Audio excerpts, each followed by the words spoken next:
6 کلموں کی کیا حقیقت ہے؟ ان کو 5ویں اور 6ٹھے کو یاد کرنا، بچوں کو بڑوں کو یاد کرنے کی ترغیب دلوانا کیا بدعت ہے یا نہیں؟ اسی طرح بریلوی کتابوں میں دعائے جمیلہ، دعائے عکاشہ وغیرہ کے متعلق کیا حکم ہے؟ دعائے جمیلہ، دعائے عکاشہ کا تو مجھے پتہ ہی نہیں کیا ہے، بریلوی کے بارے میں تو خیر اتنی معلومات بھی ہمارے پاس نہیں ہے۔ تو دوسرا یہ 6 کلمے جو ہیں ان کا کوئی ثبوت نہیں ہے، کلمہ صرف ایک ہی ہے، لا الہ الا اللہ محمد رسول اللہ یا اشہد ان لا الہ الا اللہ اشہد، یہی ایک کلمہ ہے، اور ہم نے یہ کلمہ ثابت بھی کر دیا اپنے رسالے میں اللہ کے فضل سے۔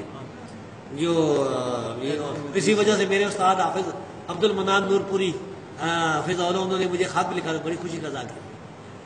تو یہ 6 کلمے یہ نہ تو کسی حدیث سے ثابت ہے، نہ کسی صحابی سے ثابت ہے، نہ کسی تابعی سے ثابت ہے، نہ کسی امام سے، امام ابو حنیفہ سے بھی ثابت ہے، امام تابعی سے بھی نہیں۔